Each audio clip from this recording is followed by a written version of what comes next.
Alhamdulillah, Alhamdulillah, all praises to Allah, all praises to Allah. Heureux de vous retrouver après notre petite pause, toujours dans la continuité de la foi, dans la recherche de la foi. Qu'est-ce que c'est que la foi? L'importance de la foi. Eh bien, chers fidèles en islam, nous avons ensemble su, connu, appris qu'Allah Tabaraka wa Ta'ala, à travers son verset, nous parlant de Wal Asr, Innal insana lafi khusr, illa alladhina amanu, nous fait savoir que tout ce que nous avons, ou tout ce qu'on se dit que nous avons, et que nous n'avons pas la foi, alors là nous sommes en perdition. Et donc ce qui voudra dire que, lorsqu'Allah Tabaraka wa Ta'ala nous fait don de la foi, eh bien nous avons tout. Donc chers fidèles en islam, c'est ce qu'il faut que nous prions. C'est ce qu'il faut que nous prions. C'est ce qu'il faut toujours prier. La manière dont nous prions Allah. Oh Allah, donne-moi l'argent. Oh Allah, donne-moi ceci. Et Allah, donne-moi ceci. Parce que tout le monde passe à l'argent. Tout le monde l'argent. Tout le monde l'argent. Allah, donne-moi l'argent. Allah, donne-moi l'argent. La manière dont nous demandons cet argent, c'est de la même manière, même voire plus, qu'il faut demander pour la foi. Il faut demander plus pour la foi, dans la recherche de la foi. Prions Allah Ta'ala de nous donner cette foi-là. Masha'Allah, elle est très importante parce que si Allah subhanahu wa ta'ala vous aide, vous amène à rentrer dans sa cour, c'est-à-dire vous faites don de l'islam, parce que l'islam, Masha'Allah, c'est un grand don, c'est un grand ni'm, comme Allah Ta'ala nous dit, Al-yawma akmaltu lakum dinakum wa atmamtu alaykum ni'mati. Ya salam ya Rabb, ya salam ya Rabb.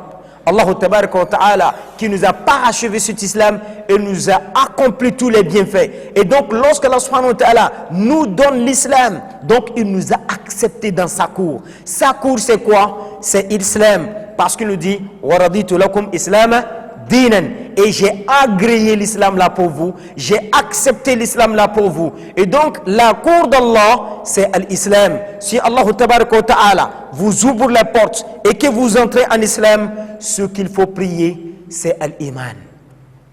Ce qu'il faut prier c'est l'iman. Mes frères en islam, nous pouvons nous donner des exemples qui montrent que la foi c'est ça qui est le grand bienfait qu'Allah subhanahu wa ta'ala accorde à sa créature, accorde à son serviteur. Et donc mon frère, toi qu'Allah subhanahu wa ta'ala a donné cette chance-là d'avoir le mot La ilaha illallah Muhammadur Rasulullah sallallahu alayhi wa sallam, il faut que vous soyez contents, soyez fiers de ce mot, soyez fiers de votre religion. Et l'important, ce qui est très important dans tout ça, il faut prier al-iman billah. Ya salam, ya salam, ya salam. Nous connaissons tous l'histoire des Pharaons.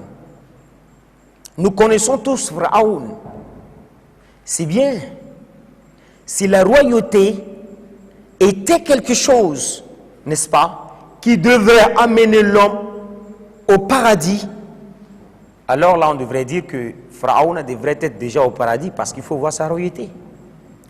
Si c'est le pouvoir, la royauté, qui était quelque chose, un grand bienfait qu'Allah subhanahu wa ta'ala accorde à ses serviteurs, alors là, Pharaon aussi a eu un grand bienfait.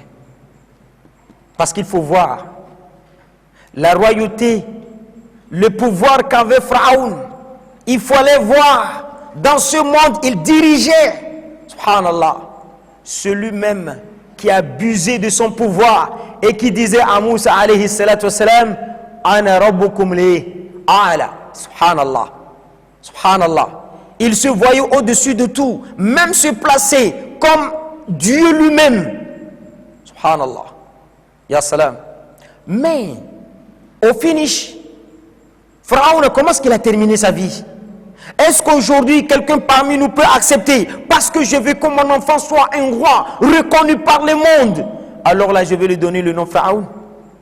Lorsque nous allons rester pour faire ce baptême, vous vous asseyez en tant que l'imam, en tant que le leader. Alors vous êtes là, on vous amène tout, vous demandez Ism al-Walad, le nom de l'enfant, on vous dit Ismuhu Pharaon. Ya salam, on va se séparer. Il ne faut plus nous amener des problèmes. Pourquoi? Est-ce que vous ne voulez pas qu'il soit un roi comme Pharaon?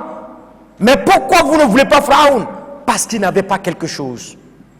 Il avait tout. Il y avait les gens. Il pouvait réunir tout le monde. Nous avons connu l'histoire des Pharaons. Mais pourquoi?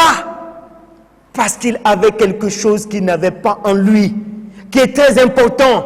C'est ça quoi? Al-Iman. Al-Iman. Il n'a pas Al-Iman, il n'a pas la foi.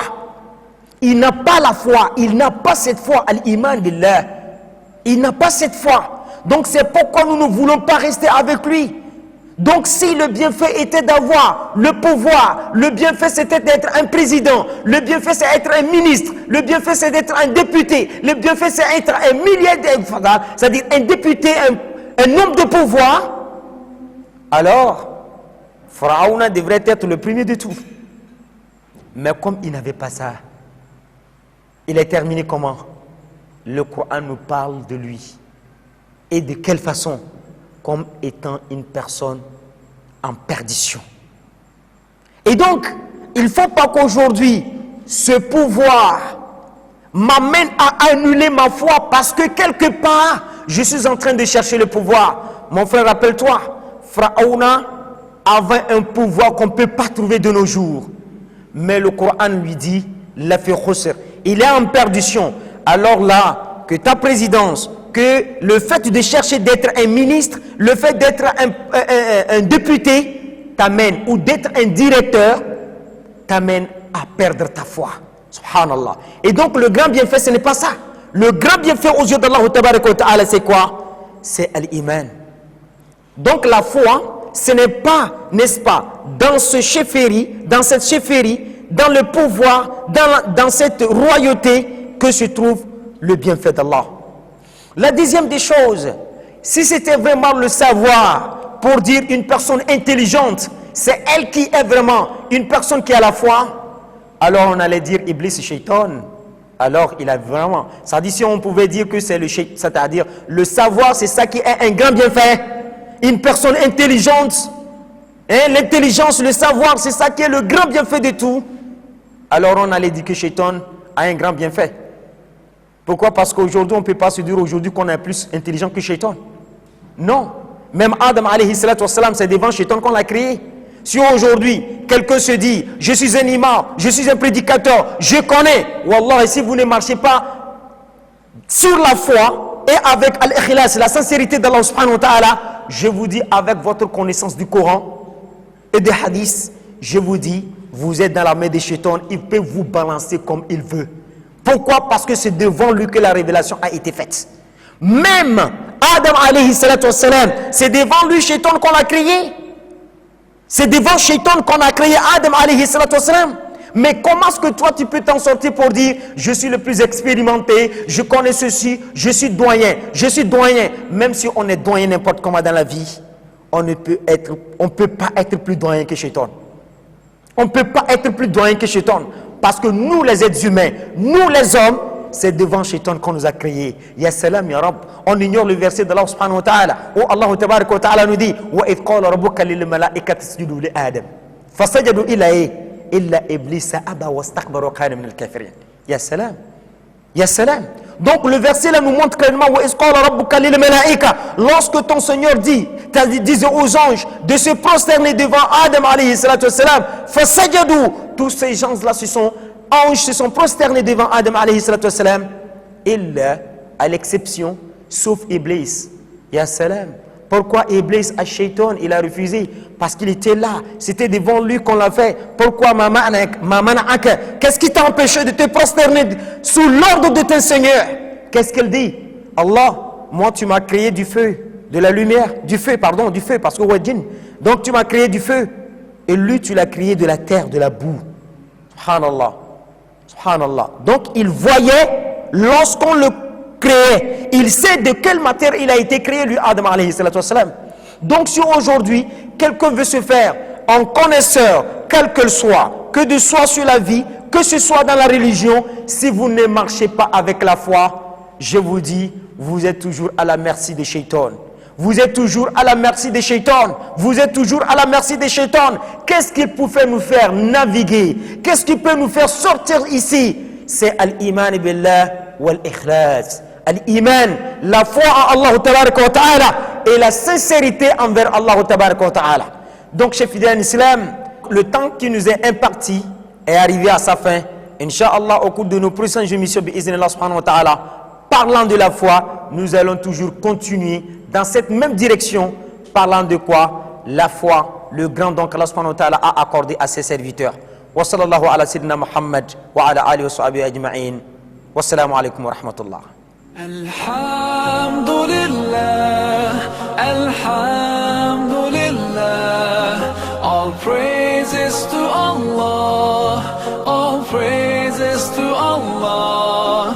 Alhamdulillah, Alhamdulillah, all praises to Allah, all praises to Allah.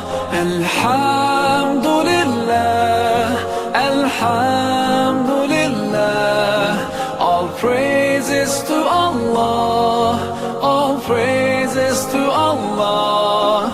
Alhamdulillah.